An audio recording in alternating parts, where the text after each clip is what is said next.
Hello everyone.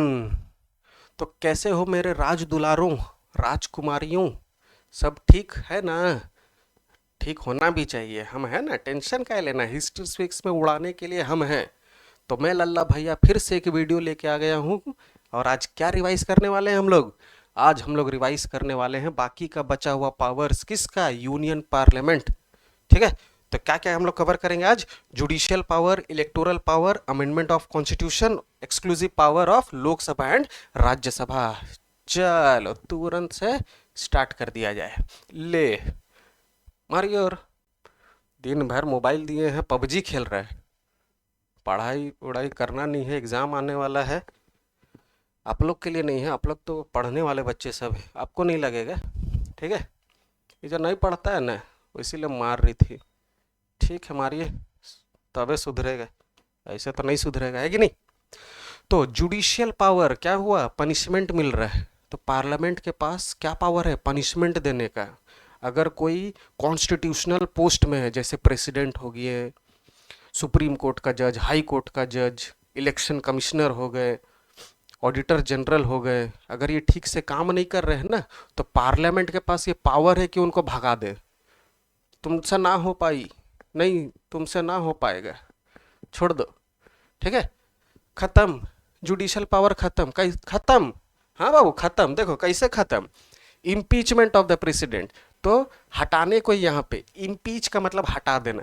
ठीक है। So the parliament can impeach the president on the charges of grave misconduct, violation of the constitution etcetera. ठीक है। अगर वो अपना पावर का मिसयूज कर रहे हैं या कॉन्स्टिट्यूशन को वायलेट कर रहे हैं, ठीक है, तो if the charges against the president are passed by the 2/3 majority, अगर दोनों हाउस में अगर ये 2/3 मेजोरिटी से पास हो गया, तो प्रेसिडेंट को भी हटाया जा सकता है। देख लो पावर पार्लियामेंट का, प्रेसिडेंट को भी हटा सकते हो। ठीक है। आने वाले चैप्टर में रिवीजन में बताएंगे, प्रोसेस पूरा बताएंगे, वो भी इंपॉर्टेंट है। तो यहाँ पे impeachment of the president, same यहाँ भी removal of the judges. So the parliament can remove the judges of the Supreme Court and High Court, also Chief Commissioner, Comptroller, Auditor General of India, if they found to be violating any provision of the Constitution. तो देश चलता है संविधान से, और संविधान से तुम नहीं चलोगे तो चलिए घर जाइए। ठीक है। तो ये कौन बोल सकते हैं, ये पार्लियामेंट के लिए है डायलॉग। ठीक है। अब है पनिशमेंट। अब पार्लियामेंट किसी को भी पनिश कर सकता है, किसी को भी। ठीक है, पर कंडीशन होना चाहिए। क्या condition? If that person is hampering the work of the parliament, काम में अड़ंगा लगाएगा, तब पार्लियामेंट बोलेगा रुक बाबू बताते हैं तुमको। ठीक है। या फॉर रिडिकुलिंग द पार्लियामेंट, खिल्ली उड़ा रहा पार्लियामेंट का, तब पार्लियामेंट के पास पावर है उसको पनिश करने का। जुडिशियल पावर खत्म। ठीक है। Next, vote, voting. तो यहां से मतलब क्या पढ़ने वाले, इलेक्टोरल फंक्शन। एकदम सही बोला तुम लोग, इलेक्टोरल फंक्शन अब पढ़ने वाले हम लोग। तो इलेक्टोरल फंक्शन 15 से 20 सेकंड का टॉपिक होगा। प्रेसिडेंट ऑफ इंडिया को भी इलेक्ट कौन करेंगे? पार्लियामेंट। तो यहाँ पे खाली थोड़ा सा ऐड कर लेना कि जब प्रेसिडेंट का इलेक्शन होता है ना, तो पार्लियामेंट के साथ साथ स्टेट लेजिस्लेचर भी इंक्लूड हो जाते हैं। ठीक है। So the parliament with the state legislature elect the president of the country. फिर प्रेसिडेंट के बाद vice president. So the parliament elect the vice president. 2 point हो गया। अब है लोकसभा में किसका इलेक्शन होता है? स्पीकर का। राज्यसभा में डेप्यूटी चेयरमैन, क्योंकि वाइस प्रेसिडेंट तो हो गया ना, तो डिप्टी चेयरमैन का भी इलेक्शन कौन करते हैं? पार्लियामेंट। खत्म। स्पीकर, लोकसभा का स्पीकर, राज्यसभा का वाइस प्रेसिडेंट, डिप्टी चेयरमैन और प्रेसिडेंट। हो गया ये इलेक्टोरल फंक्शन। 4 पॉइंट ओवर, उड़ा देने का। देख अरे कहाँ जा रहा है, इसको मन नहीं लग रहा है, चले हम, जा रहा है बेचारा। ठीक है। चेंज चाहिए इसको, चेंज मांगता है अपन को, इसलिए बैग उग लेके जा रहा है दूसरा जगह, चेंज चाहिए। ठीक है।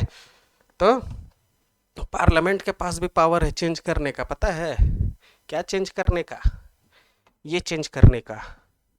कॉन्स्टिट्यूशन को चेंज करने का।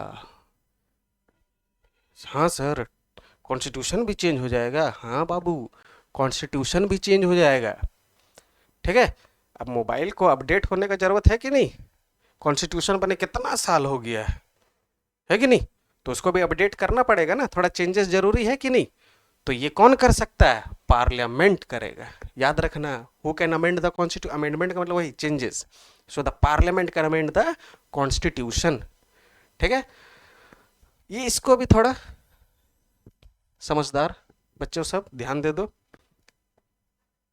प्रेसिडेंट का इम्पीचमेंट हो, कॉन्स्टिट्यूशन का अमेंडमेंट हो, ये सब पास होने के लिए कितना मेजोरिटी चाहिए? 2/3 मेजोरिटी, ये याद रखना। चलो जा बाबू, तुम भी जाओ, उड़ा दिया बच्चा सब इसको भी। ले, ये मकड़ा मैन कहाँ से आया? ये मकड़ा मैन क्या करता है? हाँ, कैसे करते हैं? निकलता है, हम लोग का नहीं निकलता है। अरे उड़ता है। अरे बॉडी बिल्डर, ये काहे नहीं निकाल पाता है? ये निकाल पाता है ऐसे ऐसे करके? ये नहीं निकाल पाता है। ये उड़ने वाला, ये आंख से निकालता है ना, ऐसा चुभ चुभ करके। तो इसका पावर इसके पास नहीं है, इसका पावर इसके पास नहीं है, वही है टॉपिक। ठीक है, हम आपको ये नहीं बता रहे हैं, हम आपको यही बताएंगे, आप टेंशन मत लीजिए। लल्ला भैया टॉपिक से नहीं भटकेंगे, 100 में से 100 कैसे लाना है, कैसे चीरना, वही बताएंगे। तो उसी को बोलते हैं exclusive power of the Rajya Sabha. मतलब राज्यसभा ही आंख से निकाल सकता है चुभ चुभ करके, लोकसभा चुभ चुभ नहीं कर सकता, ऐसे ऐसे करेगा। ठीक है, चलो। तो राज्यसभा के पास क्या क्या पावर है पहले ही से ही हम लोग पढ़ चुके हैं। स्टेट लिस्ट पे लॉ बनाने का काम कौन करेंगे? राज्यसभा का, है कि नहीं? तो if the Rajya Sabha passes a resolution by 2/3 majority of the house, the parliament can make laws on the state list। ये तो पहले ही उड़ा चुके हैं हम लोग, तो ये उड़ गया, तुम उड़ गया, जा बाबू जा। अब दूसरा, if the Rajya Sabha demands that new all India services should be made in a national interest, the parliament can create new services। अब ऑल इंडिया सर्विसेज, जैसे यूपीएससी एग्जाम देते हैं, यही सब पोस्ट के लिए ना, बहुत सारा ब्रांच है ना, आईएएस, आईपीएस। ठीक है, तो और एक ब्रांच चाहिए, आईएफएस चाहिए, नया ब्रांच तो क्रिएशन हो रहा है क्या का? नया ऑल इंडिया सर्विस का। तो ये कौन कर सकता है? राज्यसभा कर सकता है। ठीक है, और ये पास हो गया पार्लियामेंट से तो बन जाएगा। खत्म, ये भी खत्म। अब है ये, क्या है ये सर? क्या है भैया जी, लल्ला भैया, क्या है ये? लोकसभा का टर्म में हम लोग क्या पढ़े थे? लोकसभा का वो 5 साल तक रहेगा, उससे पहले क्या हो सकता है? डिसॉल्व भी हो सकता है। तो 5 साल से पहले अगर डिसॉल्व हो गया तो अब लॉ कौन बनाए है? आए रे, क्या होगा अब देश का? तो जो कॉन्स्टिट्यूशन बनाए हैं बहुत सोच समझ के बनाए हैं, है कि नहीं? तो लोकसभा जब डिसॉल्व हो जाएगा तब कौन है? One and only sole de facto Rajya Sabha. ठीक है, तो टेंशन नहीं लेने का, राज्यसभा रहेंगे। If the Lok Sabha is dissolved before or after the declaration of a national emergency, the Rajya Sabha plays the role of Lok Sabha। Sir ये national emergency वाला term तो कैसे आ गया बीच में? तो लोकसभा जब डिसॉल्व हो जाएगा तो इलेक्शन होकर फिर नया भी आ जाएगा ना, पर नेशनल इमरजेंसी लग गया, इलेक्शन हो ही नहीं पाएगा, तो उस समय सिर्फ राज्यसभा पूरा संभालेगा पार्लियामेंट को। पूरा देश के लिए लॉ कौन बनाएंगे उस समय? सिर्फ राज्यसभा। तो ये है एक्सक्लूसिव पावर। चुब चुब हो गया ना, मारा कि नहीं? चुब चुब 3 पॉइंट। चलो, अब है exclusive powers of the Lok Sabha. Lok Sabha के पास भी पावर है, पूरा हल्क वाला उठा उठा के भी फेंकता है। ठीक है, खाली वही चुब चुब नहीं करेगा, ये भी करता है, उठा उठा के फेंकेगा। देख लो कैसे उठा उठा के फेंकेगा लोकसभा। तो जो नो कॉन्फिडेंस मोशन है वो सिर्फ कहाँ पास हो सकता है? सिर्फ लोकसभा में ही पास होगा, राज्यसभा में नहीं। ठीक है, तो the motion of no confidence can only be moved and passed in the Lok Sabha. और अगर ये पास हो जाता है तो क्या हो जाता है? कांड हो जाता है। किसके साथ? गवर्नमेंट के साथ, रेजिग्नेशन देना पड़ जाता है। देख लो, है कि नहीं, कितना भयंकर पावर, गवर्नमेंट को जाना पड़ जाएगा। दूसरा, मनी बिल, ये दूसरा पॉइंट है, ठीक है। तो money bill can only be introduced in the Lok Sabha, पहले ही देख चुके हैं, तो इसको तो पहले से ही ऐसी हेडशॉट मारो, इसको गोली खेलता है तुम लोग, समझ गया तो।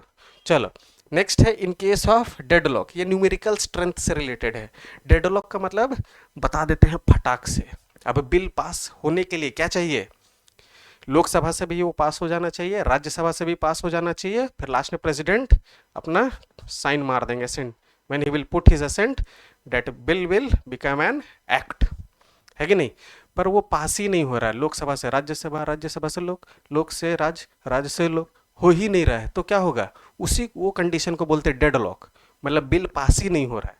तब क्या होता है, जॉइंट सेशन, दोनों को बुलाया जाता है, वाह वाह क्या हो गया, अपना दुख दर्द बताओ, काहे पास नहीं कर रहे हो तुम लोग। तो इसमें कौन जीतेगा, लोकसभा का डिसीजन जीत जाएगा। कैसे, क्योंकि लोकसभा का स्ट्रेंथ कितना है, 550 कर चुके हैं। जो नहीं देखा है ये मेरा प्रीवियस वीडियो रिवीजन वाला प्लेलिस्ट बना हुआ, जाके देख लो बाबू, चीरना है तो। और राज्यसभा का 250, अगर दोनों का जॉइंट सेशन हुआ तो जो लोकसभा चाहेगा वही होगा, है कि नहीं, क्योंकि इसके पास स्ट्रेंथ ज़्यादा है। तो in case of a deadlock over an ordinary bill, the will of the Lok Sabha prevails as it numerical strength is double that of Rajya Sabha, double है इससे, यही जीतेगा, ठीक है। In case of ordinary bill, money bill तो ऐसे इसी के पास है, मेरा ही पास है, उड़ा दिए ना, उड़ गया ना ये भी। चलो नेक्स्ट, हाय, ये टॉपिक सबसे इंपॉर्टेंट, एकदम ध्यान से समझना, एकदम मुंडी आगे करो और ऐसे दांत निकाल के खुश रहो हमेशा, कोई टेंशन कोई प्रेशर नहीं लेना है, ठीक है। पहले भी बोले हैं, हंसोगे नहीं तो फिर गुदगुदी कर देंगे, और गुदगुदी करेंगे तो रुकेंगे नहीं बाबू, ठीक है। सो बी हैप्पी। तो मिलते हैं नेक्स्ट वीडियो में, और इस बार हम लोग स्टार्ट करेंगे नया चैप्टर का रिवीजन, ठीक है। तो keep smiling, be healthy and best of luck. So जय भारत, भारत माता की जय।